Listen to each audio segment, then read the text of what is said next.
tout le monde, on se retrouve aujourd'hui pour une nouvelle vidéo. Il est enfin temps pour moi de faire le point sur mes dernières lectures. Et comme j'ai perdu le train en route, je reprends du 1er janvier. Mais on va, clac clac clac, envoyer ça beaucoup plus rapidement que d'habitude. Donc c'est parti.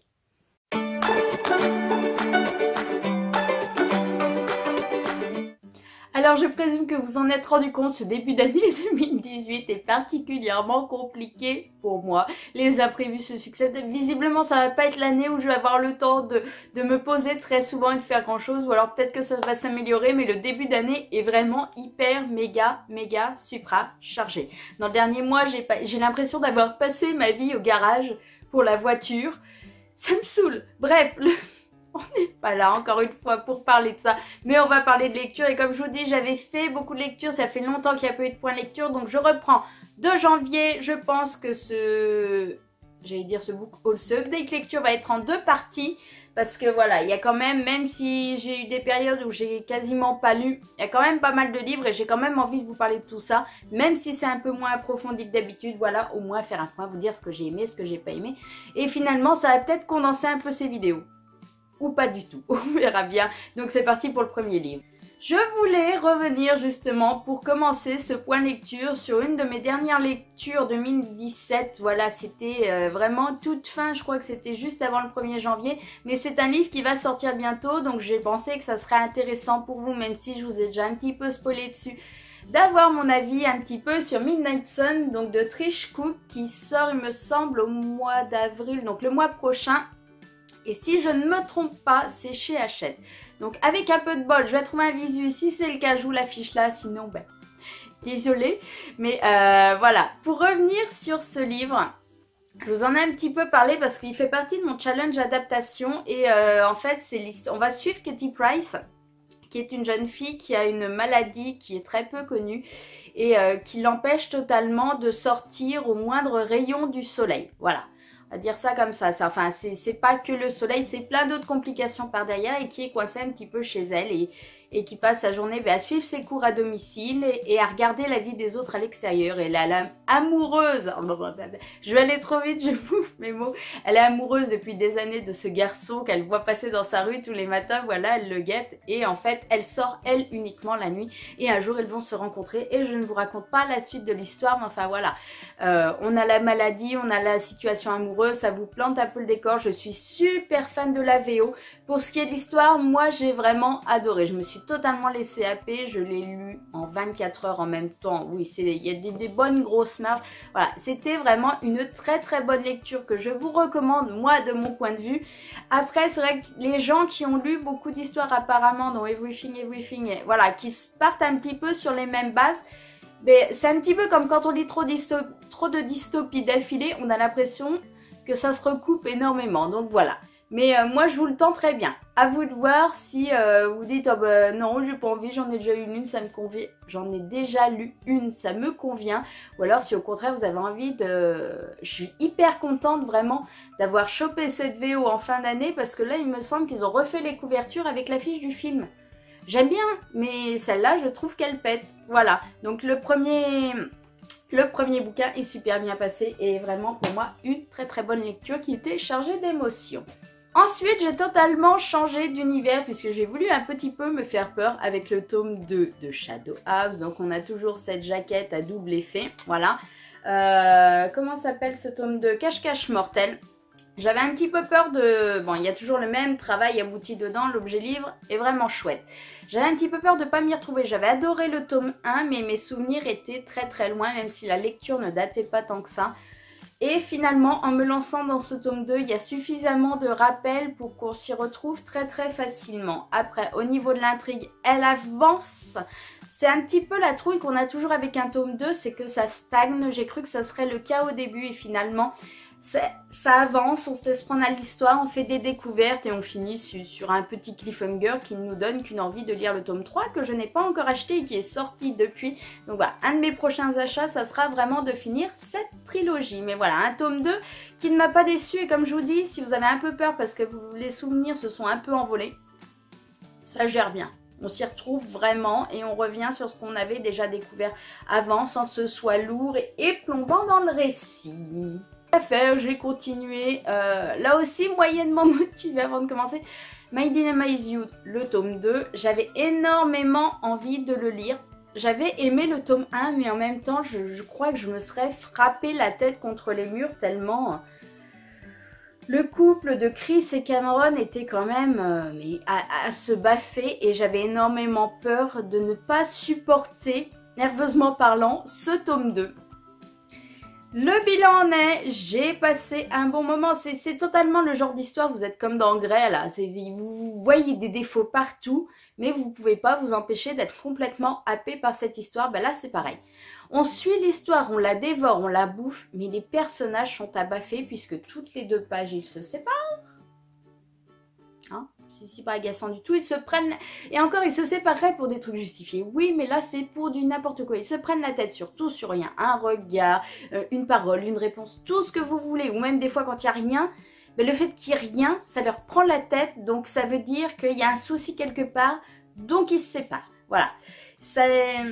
Niveau pétage de plomb, là, pour le lecteur, on est un petit peu comme ça. J'ai envie vraiment de voir comment les choses se finissent. Je me dis qu'après avoir supporté 2 bouquins où j'ai eu envie de les baffer, je peux bien me faire le 3e. Maintenant, je savais, en finissant celui-là, qu'il me fallait un peu de temps pour digérer et limite un peu oublier les prises de bec débiles avant de me lancer dans le tome 3. Donc, un 2e tome qui reste comme le premier. Enfin, pas très agréable à lire, très addictif à lire, mais hyper fatigant nerveusement à cause des personnages qui sont imbuvables et qui, pour moi, même s'ils évoluent, ouais, Cameron a évolué peut-être un peu plus qu'elle, mais en elle est toujours aussi baffable. Donc voilà, tome 3 devrait venir bientôt. Ensuite, je me suis laissée porter par des recommandations qu'on m'avait fait à Montreuil, puisque je me suis sortie Follow Me Back, donc le tome 1. Et là, c'était une fabuleuse idée et en même temps une très mauvaise idée. Fabuleuse idée parce qu'en effet, j'ai adoré, tout comme toutes les personnes qui me l'ont recommandé. Je me suis totalement laissée happer par l'histoire. Donc on suit Tessa qui est agoraphobe, donc chez elle, elle passe un petit peu sa vie sur les réseaux sociaux. Voilà, elle est super fan de Eric, qui est une starlette, un midiné là, genre à la boys band, mais sans son bond.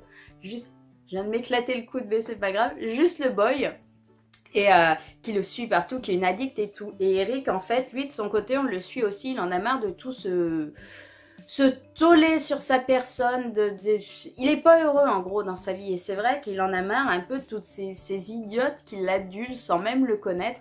Et donc, mais pour se soulager nerveusement, parce qu'il ne peut pas les envoyer chier en live, il va se créer un faux profil et la première personne avec qui il va se prendre le bec, c'est justement cette meuf qui est super fan et tout. Et voilà, ensuite toute une histoire après, on vire un peu dans le côté intrigue, thriller, suspense et tout, parce qu'il y a toute autre chose à côté qui vient se greffer, ce n'est pas juste l'histoire de cet agoraphobe et de cette starlette, non, c'est un tout, voilà. Et c'est très bien mené, vraiment, on se laisse happer. Il me semble que j'avais soulevé quelques défauts, mais rien qui ne plombait la lecture ou quoi que ce soit, parce que des défauts on peut en trouver dans tous les livres.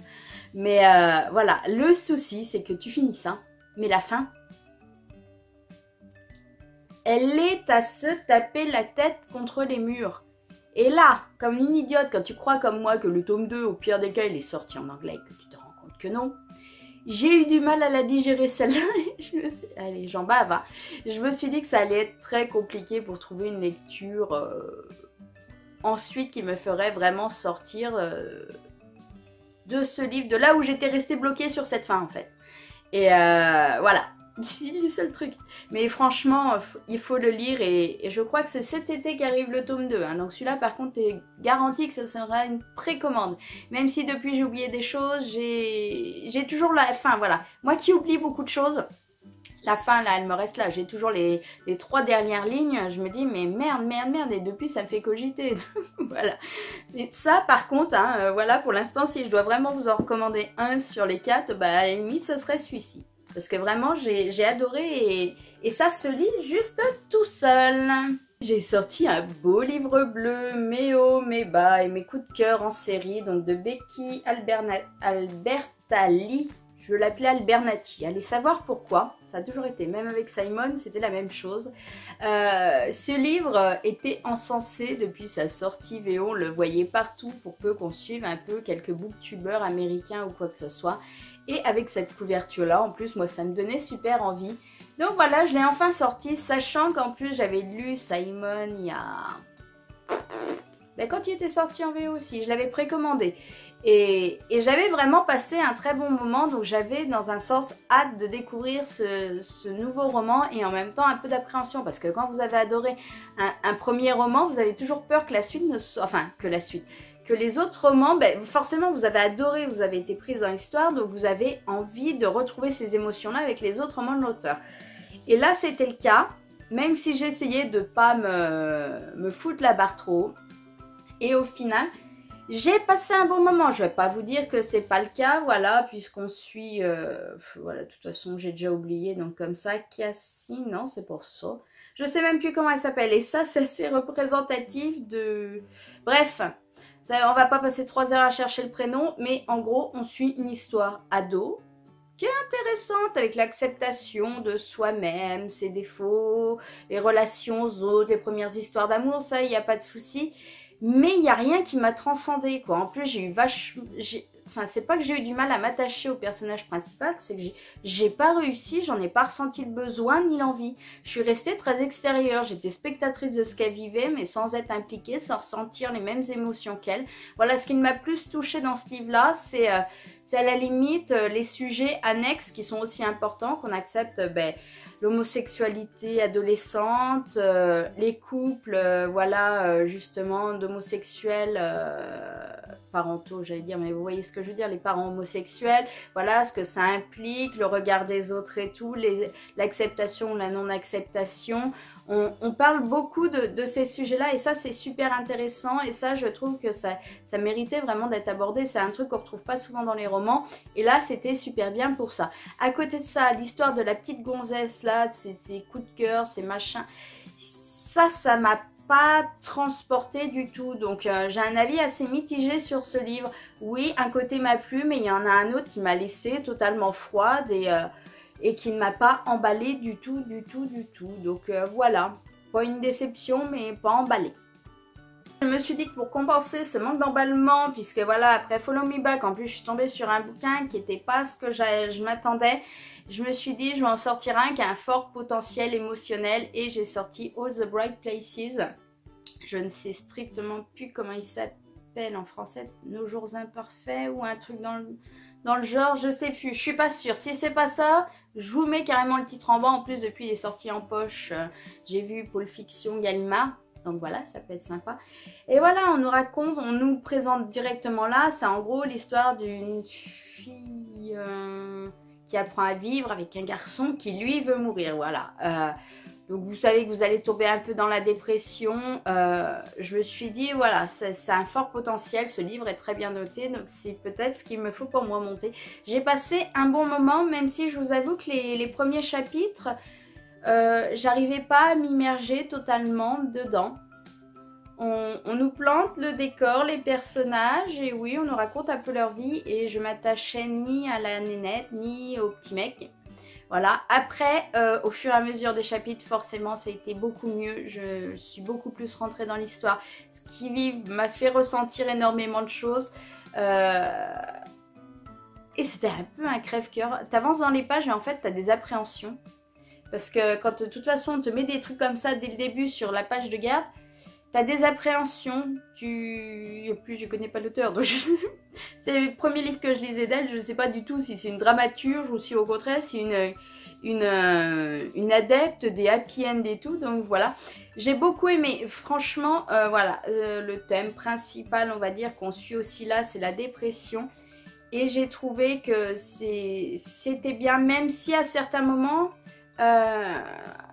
c'était pas assez approfondi par rapport à ce qui se passait, j'ai trouvé. Mais après, c'est du chipotage pour dire ça aurait pu être encore mieux. Mais dans l'ensemble, j'ai vraiment passé un très bon moment avec ce livre.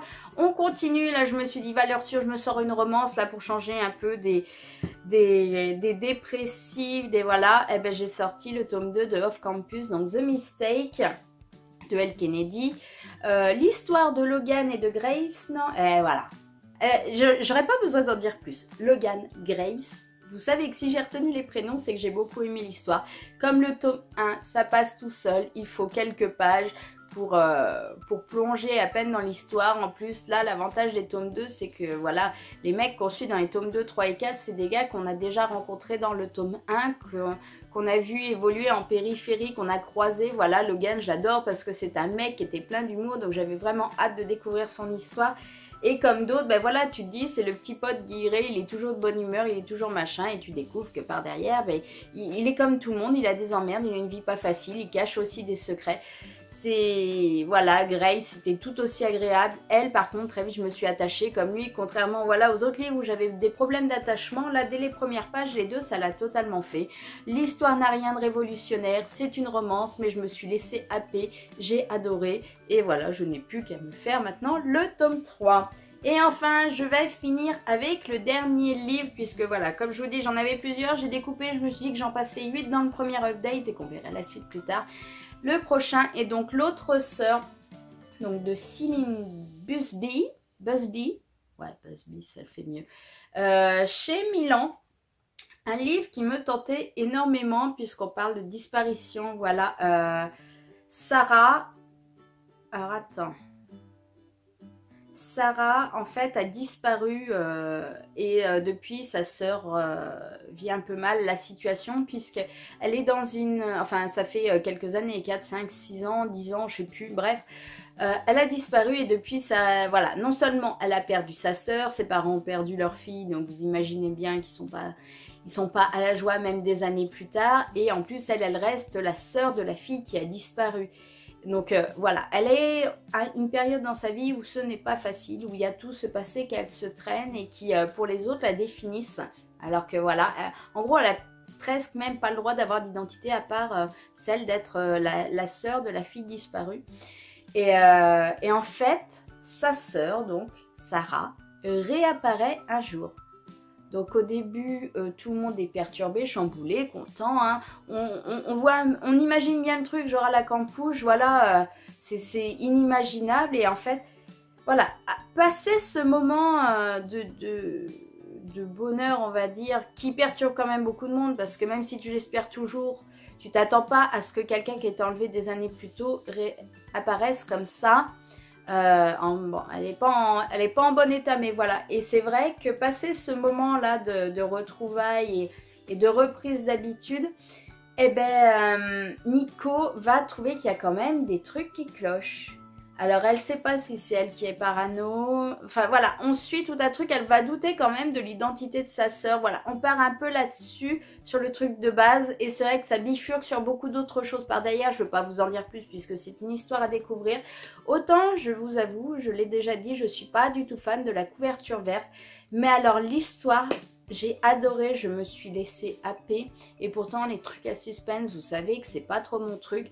Mais là voilà, j'étais totalement dedans et j'étais avec Nico à me poser des questions et des fois je me disais, elle cherche la petite bête là où il n'y a pas parce que sur ce point-là il n'y a pas besoin. Et d'autres, je trouvais très louche certaines choses en effet. Donc voilà, une histoire vraiment top. Si vous l'avez, si vous le lisez, je vous conseille, ce qu'on ne fait pas toujours, mais de lire les remerciements de l'auteur à la fin. Il y en a une demi-page. Lisez-le par contre après avoir lu le livre. Sinon, ça va vous spoiler en fait tout ce qui va se passer dedans. Mais voilà. Donc voilà pour le dernier livre, vraiment je recommande parce que vraiment c'était une très très bonne découverte. On a fini pour ce premier point lecture et comme je vous l'ai dit, comme je veux faire vite, je vais arrêter les choses là. Je reprendrai très vite pour les livres restants. Entre temps, il va quand même y avoir une coupure puisque comme on est quasiment rendu mi-avril, je vais faire le book haul de mars. Surtout que samedi, je m'en vais au printemps du livre de Montaigu et que normalement, il devrait y avoir des achats. Donc, je vais être à jour avant de commencer les achats de ce mois-ci.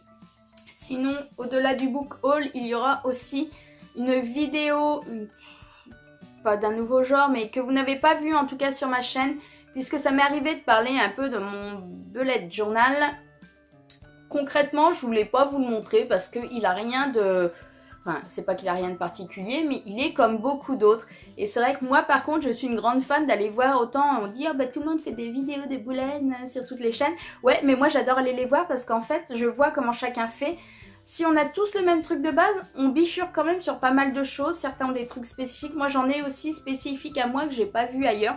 Voilà, je pensais pas que ça intéresserait maintenant. Comme j'en avais parlé vite fait de mon... Enfin... qu'en gros je me servais de mon boulette pour mon organisation ou quoi que ce soit, vous avez été plusieurs à me demander en fait de faire une vidéo dessus et de vous montrer. Donc je ne vous donnerai pas de conseils ni quoi que ce soit, ça sera en gros une vidéo juste où je vous montre vite fait comment est le mien. Voilà, ce sera pas mensuel. Je vais en faire une là pour vous montrer en l'état ce qu'il est, ce que j'ai de particulier, les pages spécifiques que je me suis fait, pourquoi, comment, vite fait, et voilà. Et ensuite, je pense que reviendra la deuxième partie de l'update lecture. J'arrête comme d'habitude le blabla, je vais vous faire de gros bisous, je vous dis à bientôt pour une nouvelle vidéo et je vous foire la fin. Bye.